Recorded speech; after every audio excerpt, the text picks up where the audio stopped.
l'UPR fête ses 10 ans. Et ceux qui en parlent le mieux, c'est vous. Bonjour, on est ici à la petite équipe de l'UPR à Rome. On est 4 militants ici réunis, on est une bonne dizaine en Italie. Alors moi je m'appelle David, j'ai 33 ans, je suis chercheur, je travaille dans les neurosciences. Je m'appelle Ludivine, j'ai 31 ans et j'habite Rome depuis une vingtaine d'années. Marie, Bernard à ma droite et moi-même Vincent. Je suis expatrié depuis une bonne dizaine d'années, j'ai vécu dans plusieurs pays. Et maintenant j'habite en Italie, à Rovereto, c'est une petite ville à côté de Trente, entre Trente et Vérone. Alors, j'ai connu l'UPR par mon frère qui avait lourdement insisté pour que je visionne des vidéos de François Asselineau. J'ai connu monsieur François Asselineau à travers internet, d'après ses conférences d'histoire, et j'ai beaucoup aimé ce qu'il dit, et il parle très clairement, et il veut redonner un espoir à la France et sa souveraineté. Moi aussi, par internet, on a la même tablette que nous partageons. J'ai connu l'UPR par hasard. C'était une époque où j'étais à la recherche d'informations sur le prix Nobel de la paix et c'est comme ça que je suis tombée sur une conférence d'Asselineau qui m'a beaucoup plu, non seulement pour la qualité des informations véhiculées, mais aussi parce que c'est la première fois que j'entendais un politicien français parler de Wikileaks, Julian Assange et Chelsea Manning, qui à mes yeux sont des sujets déterminants pour notre société dont tout le monde devrait parler. Suite à ça, j'ai continué à suivre l'actualité de l'UPR à travers Internet et principalement à travers les entretiens d'actualité que François Asselineau effectue régulièrement. C'est la première fois que j'adhère à un parti politique. Jusqu'à présent, les politiciens m'ont toujours paru être peu crédibles et cette fois-ci, j'ai changé d'avis. En devenant adhérente, j'ai vraiment eu l'impression de franchir un cap car jusqu'à présent, je n'ai jamais eu confiance en aucun politicien.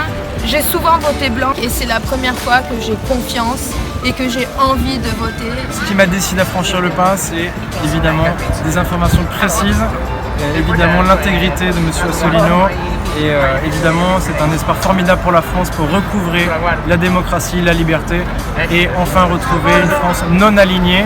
Je suis devenu adhérent en 2013. Les raisons, c'est que, premièrement, je pense que le fait que je sois scientifique, l'approche de l'UPR me parlait. Il y a le pouvoir explicatif de la vision de l'UPR. Et puis il y a il y a aussi la vision du monde que véhicule l'UPR. C'est, je pense, quelque chose de très sain. C'est un mouvement pacifique qui prône la bonne entente entre toutes les nations et en même temps la diversité des nations. La première fois que j'ai vu M. François Asselineau, c'était à propos des régions.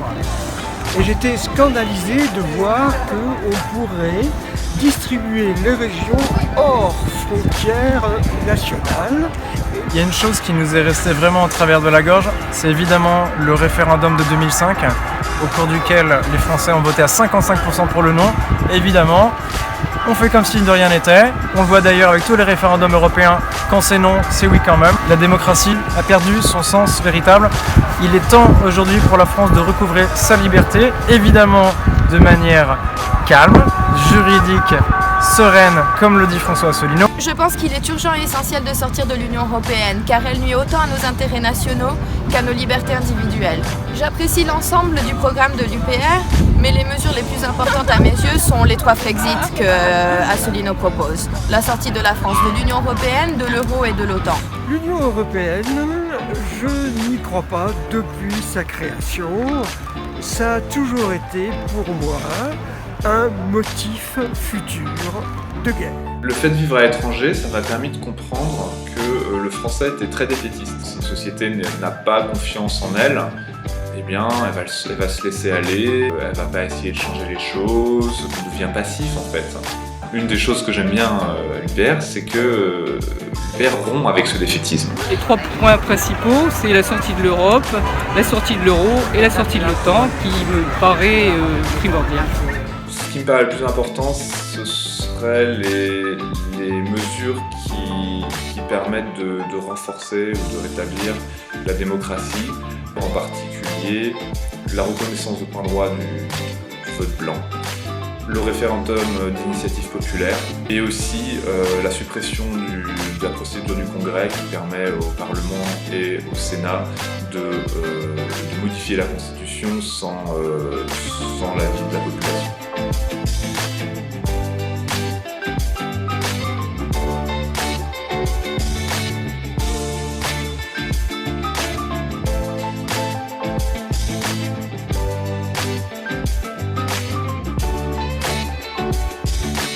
Je tiens à remercier François Asselineau, mais aussi tous les militants de l'UPR qui jour après jour font avancer ce beau projet. Et je tiens à souhaiter pour ces 10 ans un très joyeux anniversaire à l'UPR.